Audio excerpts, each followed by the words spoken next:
Jadi kali ini kita bakal ada kisah horor dari yang pernah kualami, yang sewaktu ngekos atau ngontrak dulu bersama kakak dan abang ipar, ya kan. Itu waktu masih zaman sekolah, tapi itu ceritanya seru guys, ya kan. Jadi jangan lupa tonton terus sampai selesai, ya kan. Jangan lupa juga untuk like, comment, dan share video nanti. Oke.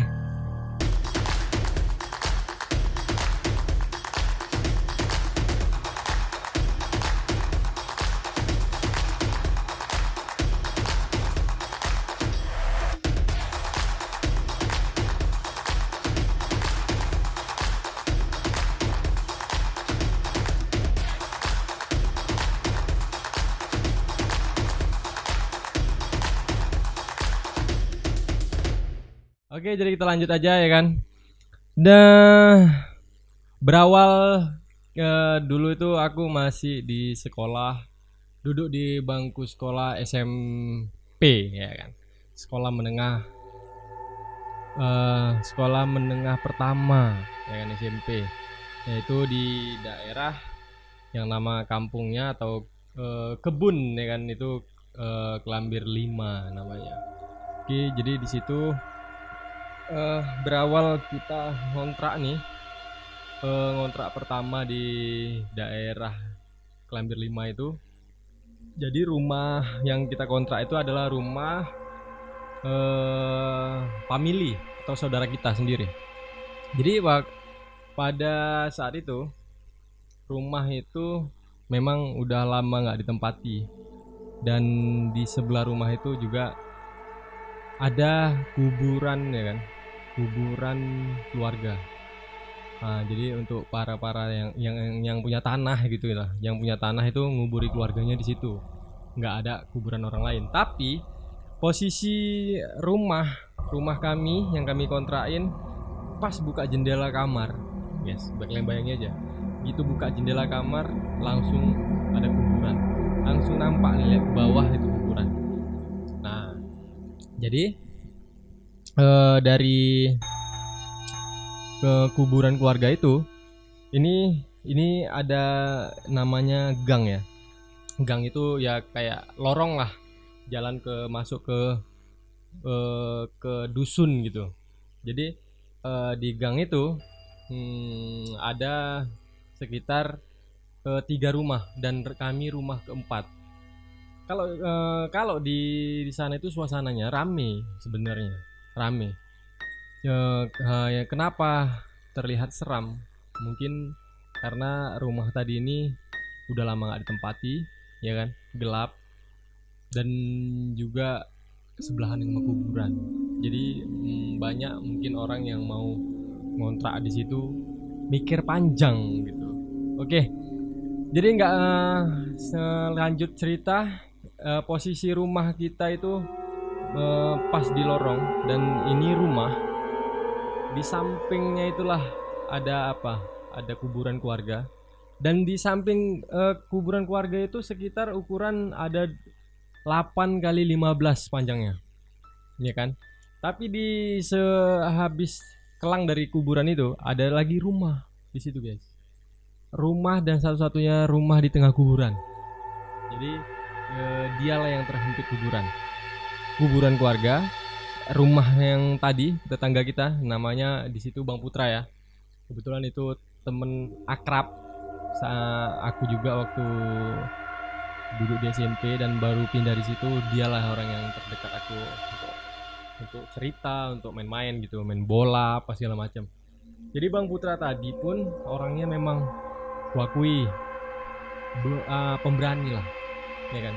Jadi di rumah dia, baru di sebelah rumah dia lagi tuh ada kuburan keluarga lagi. Nah, dan kami tinggal di situ sekitar ada 6 atau 7 tahun. Sama sekali kuburan itu udah nggak ada lagi kuburan baru. Istilahnya itu udah kuburan lama aja. Jadi selama kami 7 tahun itu nggak ada yang namanya orang baru meninggal kubur lagi, nggak ada. Nah, singkat cerita, ya kan, jadi berkelanjutan lah, ya kan. Tapi ini ada sedikit cerita yang positif ya di rumah itu.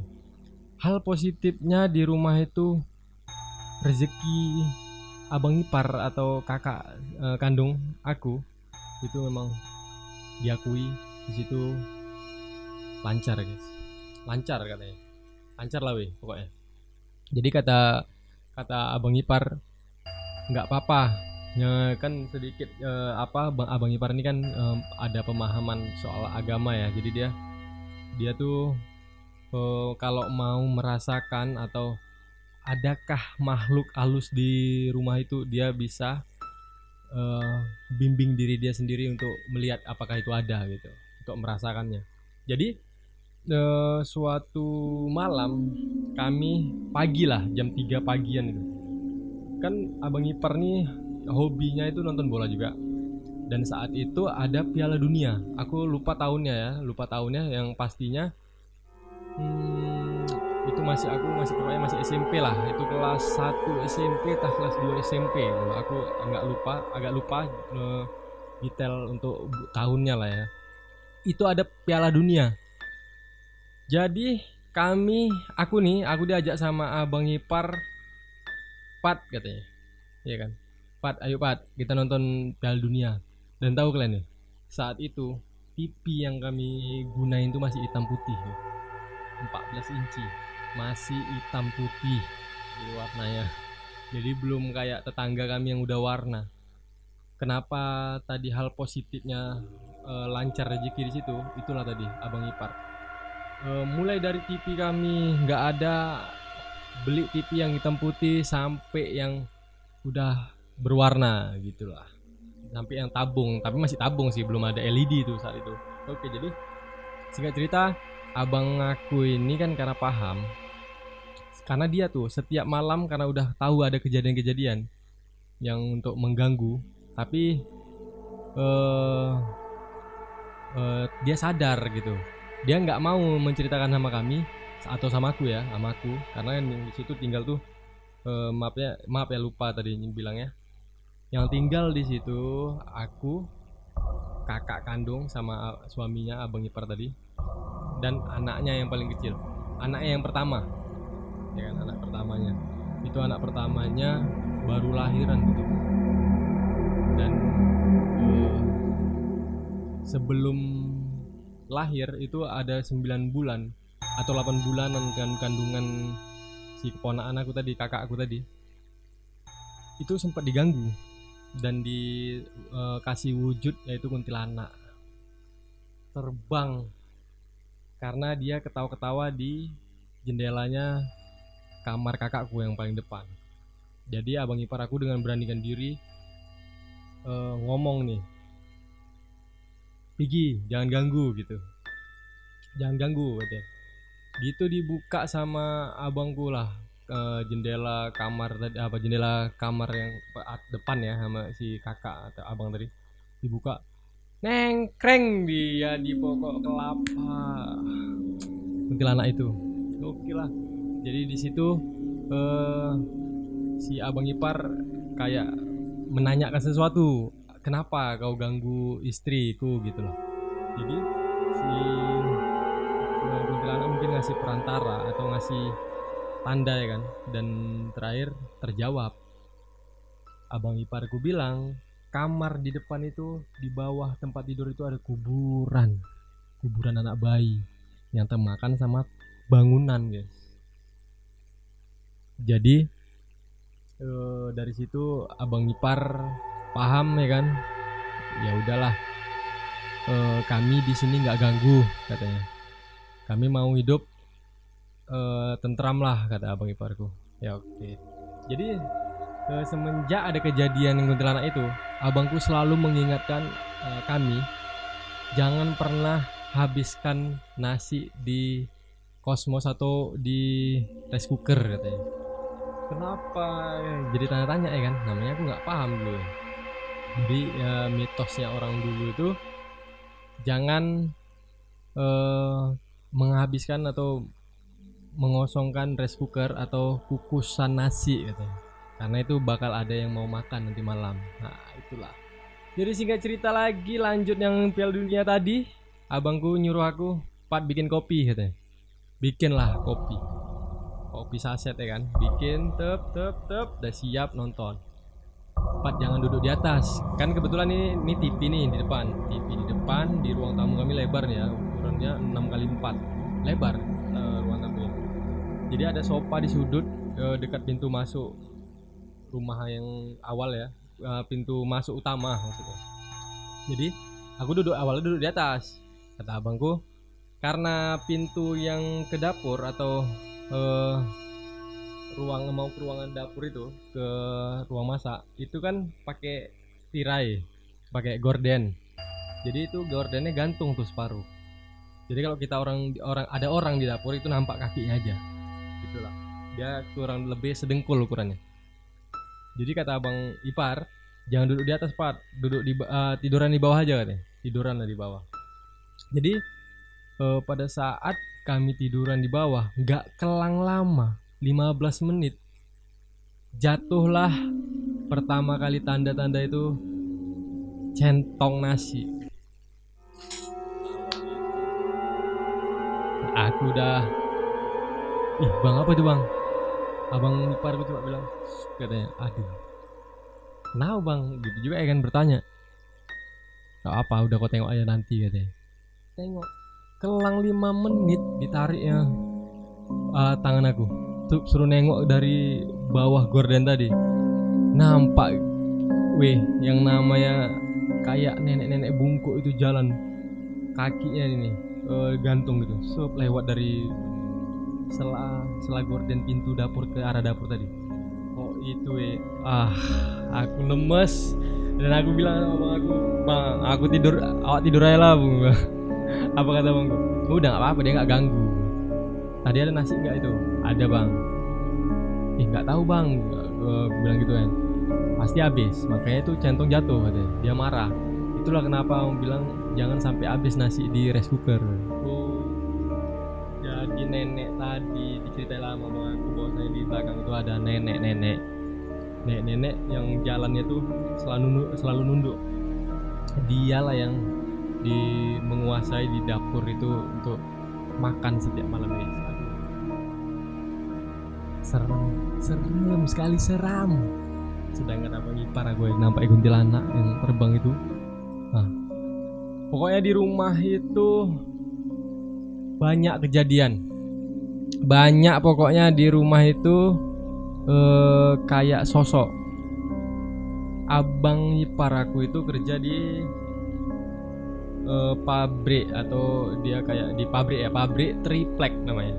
Kalau di Medan itu ada di wilayah di Kayu Putih. Itu pabrik triplek, masuk siang, pulangnya jam 12 malam nyampe rumah. Itu pernah kakakku ketipu sekali. Yang sosok yang pulang itu bukan suami, melainkan genderuwo, tapi menyerupai.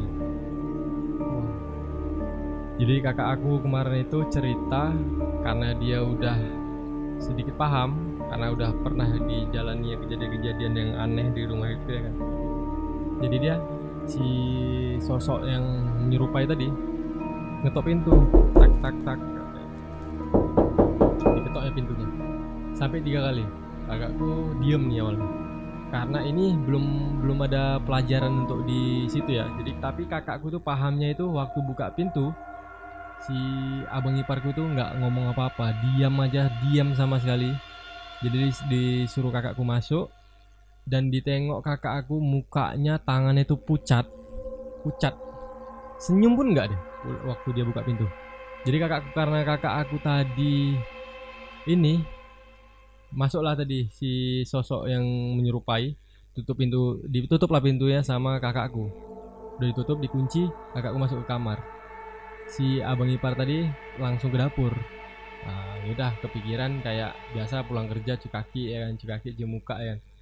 Tapi sama kakakku masuk ke kamar itu kunci, kamar itu dikunci, nggak dikasih masuk si sosok tadi, maksud kakakku itu, karena kakakku tadi udah paham nih, agak aneh gitu.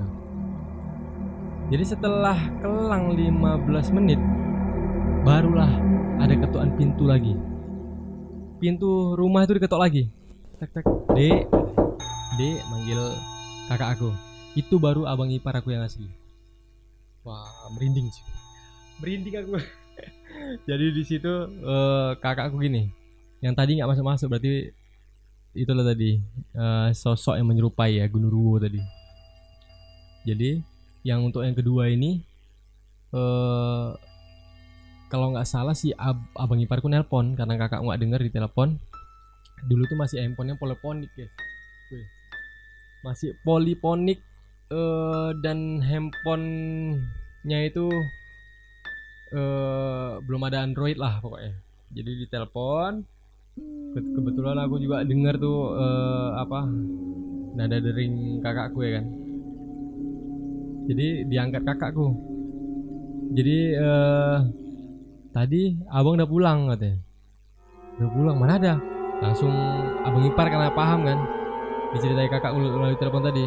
Ya udah buka-buka ini abang gitu kan. Ya udah ini pokoknya abang siul katanya. Jadi yang namanya sosok atau makhluk halus itu kan kalau katanya ya mitosnya itu kan dia nggak bernapas nih namanya makhluk halus ya kan. Jadi yang bisa siul itu ya cuma manusia. Nah jadi di situ abang ipar aku siul 3 kali. Siul dia nyanyi 3 kali baru dibuka kakakku. Barulah kakakku buka cerita dia. Ya udah nanti tiap abang kalau pulang jam 12 malam nanti abang selalu siul. Nandainya itu aja. Oke. Jadi untuk gangguan kuntilanak tadi ya di situ udah pertama ya. Pertama itu kuntilanak, abangku dinampain dan Gundurwo. Dan yang ketiga kejadiannya di diriku. Waduh, sampai demam aku di situ demam. Jadi ceritanya gini. Aku dulu di situ aktivitasnya sebagai anak-anak yang tahun 90-an dan kami di situ masih SMP ya, tapi udah SMP kelas 2 tuh. Aktivitasnya kalau udah pulang sekolah sore itu main bola, berenang ke sungai ya kan, sungai. Kalau bilang sungai. Terus ya udah. Malam itu ada kegiatan kayak kegiatan kami tuh ada aja lah. Kayak main alip-alip petak umpet gitu ya kan. Ada aja kegiatan. Jadi di suatu saat waktu aku di situ selesai main bola lah kami, selesai main bola sore dan langsung diajak kawan. Di situ keadaan sungai itu ya, sungai atau apa itu lagi banjir besar. Jadi kalau banjir besar itu yang biasanya sungai itu ibaratnya dalam yang kami laluin, yang sering-sering kami laluin itu untuk nyebrang ke seberang gitu palingan sekitar 3 meter. Ini udah melewati batas karena udah sampai mau menyentuh jalan gang itulah, jalan lorong. Berarti itu udah banjir besar.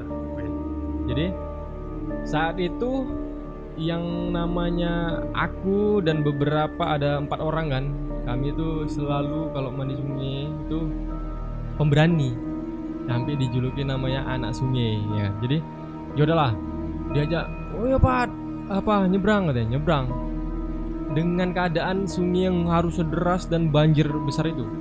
Jadi kejadian lah aku nyebrang lah aku kan, nyebrang sampai di tengah. Aku langsung kok tiba-tiba kepikiran gini, kayak mana kalau aku tenggelam?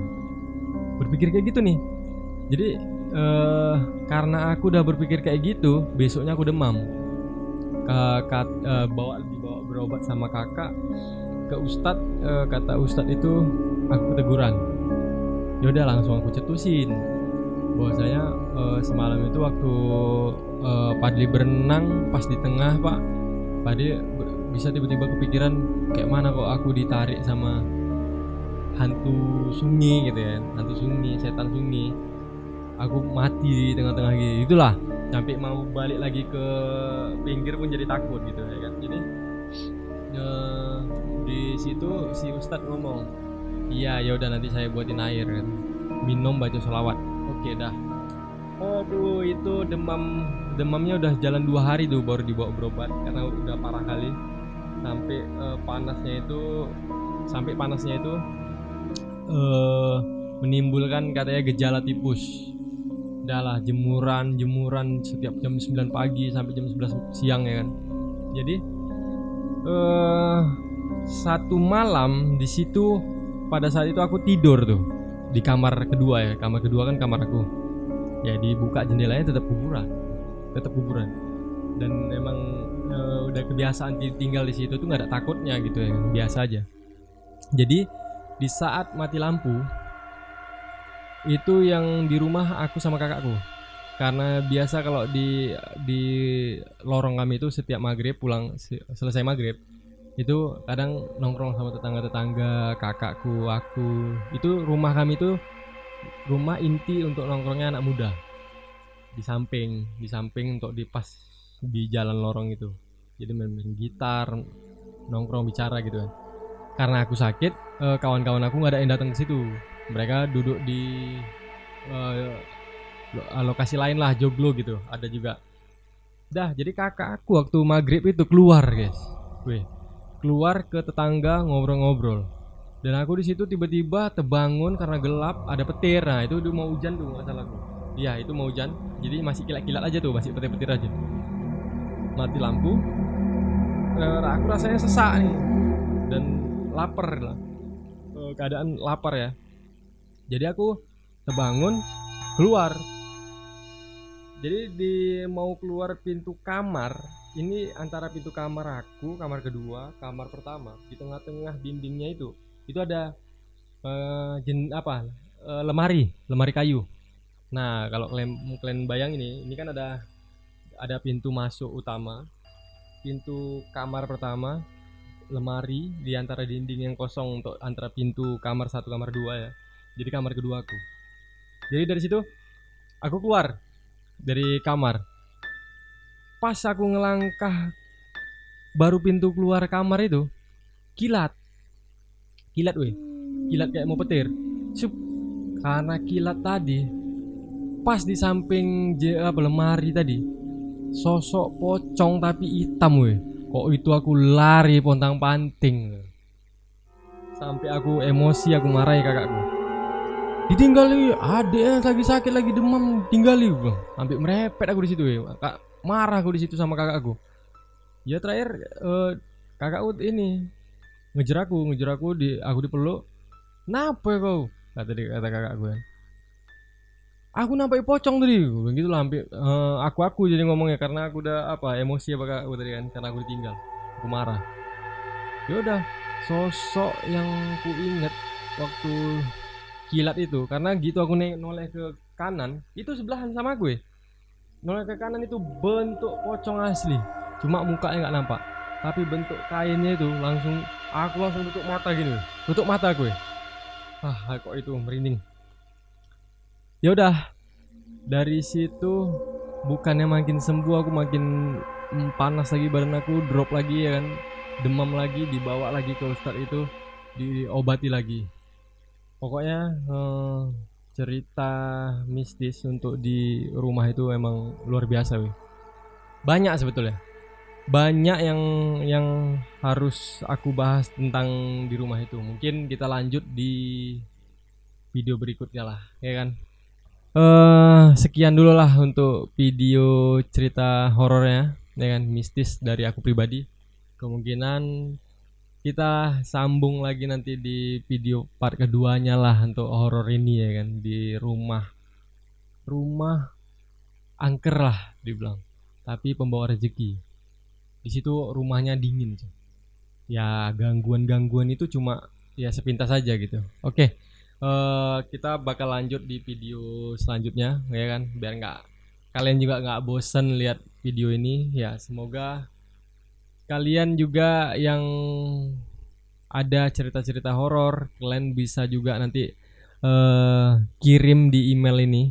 Kalian ceritakan detail, kalian kirim aja lah di email ya kan, di email Papa Muda Channel. Kalian ceritakan, kirim emailnya, nanti kita bantu ceritakan di video ini. Oke. Terima kasih untuk yang udah nonton, dan jangan lupa di like ya, jangan lupa di share, jangan lupa di komen juga. Ada kreatif apakah lagi atau cerita horor apa lagi yang bakal kalian mau atau kalian mau request ya kan, komen di bawah. Dan jangan lupa di subscribe ya kan. Kita bakal menembus 1000 ya, jadi tolong bantuannya untuk subscribe ke 1000 lah ya kan. Oke, jadi salam dari kita, salam dari saya Papa Muda Channel dan Fadli Art. Oke.